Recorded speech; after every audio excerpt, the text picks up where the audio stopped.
আসসালামু আলাইকুম আমার প্রিয় ভিউয়ার্স, আপনারা কেমন আছেন? আমরা তো আলহামদুলিল্লাহ ভালো আছি। আজকে আপনাদের সাথে একটা ভিডিও শেয়ার করব, আশা করি ভিডিওটা ভালো লাগবে। আসলে এটা 4-5 দিন আগের করা, আপনাদের সাথে অল্প অল্প শেয়ার করেছি সময়ের অভাবে, ছোট ছোট করে। যে আমি একটু বাইরে বেরিয়েছিলাম, সেদিন ভিডিও করেছি। আজকে পুরো ব্লগটা শেয়ার করছি। আসলে সময়ের অভাবে আমি ভিডিওটা দিতে পারছিলাম না, তাই একটু দিতে দেরি হয়ে গেল।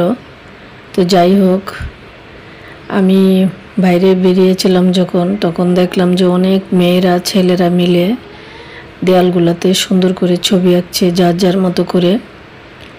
তাই আপনাদের সাথে ভিডিও করে শেয়ার করে ফেললাম। স্বাধীনতা এনেছি, সংস্কারও আমরা করব, এইভাবেই অনেক কিছু লেখা দেয়ালে দেয়ালে। এইভাবে ওরা সুন্দর করে দেয়ালটাকে সাজিয়ে লিখেছে। তো আমি ধানমন্ডি বয়েজ স্কুলের সামনে থেকে শুরু করেছি, সেইখান থেকে শুরু করে একদম সংসদীয় এলাকা শেষ পর্যন্ত হাঁটতে হাঁটতে গিয়েছি আর ভিডিও করেছি, আর আপনাদের সাথে শেয়ারও করছি। আশা করি ভিডিওটা আপনাদের ভালো লাগবে। আর যারা আমার চ্যানেলটিকে সাবস্ক্রাইব করেছেন তাদেরকে অসংখ্য অসংখ্য ধন্যবাদ। আর যারা এখন পর্যন্ত আমার চ্যানেলটিকে সাবস্ক্রাইব করেননি, তারা অবশ্যই আমার চ্যানেলটিকে সাবস্ক্রাইব করে পাশের বেল আইকনটি বাজিয়ে দিবেন, যাতে আমি ভিডিও দেওয়ার সাথে সাথে আপনাদের কাছে নোটিফিকেশন চলে যায়। তো যাই হোক, কয়দিন একটু ব্যস্ততার কারণে আমি ঠিকমতো ভিডিও দিতে পারি না, তাই আমি আজকে ভিডিওটা দিয়েছি। এই সুন্দর করে ছেলেমেয়েরা ছবি আঁকছে, সেইটাই আপনাদের সাথে শেয়ার করলাম। দেখেন কত সুন্দর হয়েছে। একদম ধানমন্ডি বয়েজের যে গেট থেকে শুরু করে যাচ্ছি আপনাদের সাথে শেয়ার করতে করতে।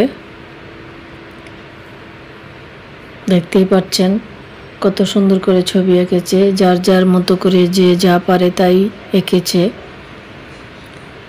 এই আর কি। আশা করি আপনাদের কাছে ভালো লাগবে। তো ওরা আমাকে দেখে হাসতেছিল সবাই, আবার অনেককে চেনা চেনাও লাগছিল, কিন্তু আবার মনে হয় কি জানি যদি ভুল হয়, তাই আর কথা বলি নাই বেশি। ওরাও হাসছিল, আমিও হাসছিলাম। তো দেখেন, পানি লাগবে, পানি মুগ্ধর নামে সবাই এটা লিখেছে। তো সংসদের সামনে চলে গেলাম, তো এখানে গিয়ে দেখলাম কিছু কিছু মানুষ হাঁটতে এসেছে, আবার কিছু মানুষ দেখতে এসেছে, হয়তো তারা নতুন ঢাকায় এসেছে। আর যারা এলাকা, তারা হয়তো হাঁটতে এসেছে। আমিও হাঁটতেই গিয়েছিলাম অনেক দিন পর, যদিও আমি হাঁটতে বের হই না, তারপরেও একটু সুযোগ বুঝে চলে গেলাম। তো আমার ভাগ্নি বলল যে আমি ঘরে থাকি, আন্টি আপনি গিয়ে একটু হেঁটে আসেন। তো ভাগ্নিকে ঘরে রেখে তারপরে হাঁটতে চলে গেলাম। যখন একটু ভরসা পেলাম, না হয়তো বাইরে হাঁটা হয় না, তো ঘরে ছিল, যার জন্য আমার যাইতে তেমন একটা সমস্যা হয় নাই। হাঁটতে হাঁটতে ভিডিও করতে করতে আবার বাসায় চলে এসেছি। তো এই তো, আসলে সময় পাই না, তাই হাঁটতেও বের হইতে পারি না, আর ঘরেই কাজকর্ম করতে করতে হাঁটা হয়ে যায়, যার কারণে বাইরেও যাওয়া হয় না। তো এখানে কিছু পানি কিনে দিয়েছিল আমাদেরকে, দিয়ে আবার চলে গিয়েছি। ওদের পানি ছিল না, তো আমি জিজ্ঞেস করলাম তোমাদের কি পানি লাগবে? বলল হ্যাঁ আন্টি, আমাদের পানি নেই। তো তারপরেও পানি দিয়ে চলে গেলাম সামনের দিকে। এদিকেই হাঁটতে হাঁটতে, দেখতে দেখতে, ভিডিও করতে করতে ওই রাস্তা দিয়ে গিয়েছি, আর ওই রাস্তা দিয়ে হেঁটে বাসায় চলে এসেছি। প্রথমে মনে করেছিলাম রিক্সা নিব, তারপরে দেখলাম যে না, অনেক লোকজন দাঁড়িয়ে আছে, আচ্ছা একটু ভিডিও করতে করতেই যাই। তো ভিডিও করতে করতে তারপরে গিয়ে টিএনটির মোড়ে গিয়ে রিক্সা নিয়েছি। ওইখান থেকে রিক্সা নিয়ে তারপরে বাসায় চলে এসেছি। আশা করি আমার ভিডিওটা আপনাদের ভালো লেগেছে, আর ভালো লাগলে অবশ্যই কমেন্টের মাধ্যমে আমাকে জানাবেন। এদিক দিয়ে হাঁটতে হাঁটতে অনেক মানুষ বসে আছে, কেউ খাচ্ছে, কেউ বসে বসে দেখছে, কেউ হাঁটছে, যে যার মতো করে। মানে এই কয়দিন ঘর থেকে বের হইতে পারে নাই, তাই মনে হয় যে সংসদ ভবনে বিকালবেলা এসে একটু দম ছাড়ছে। এরকম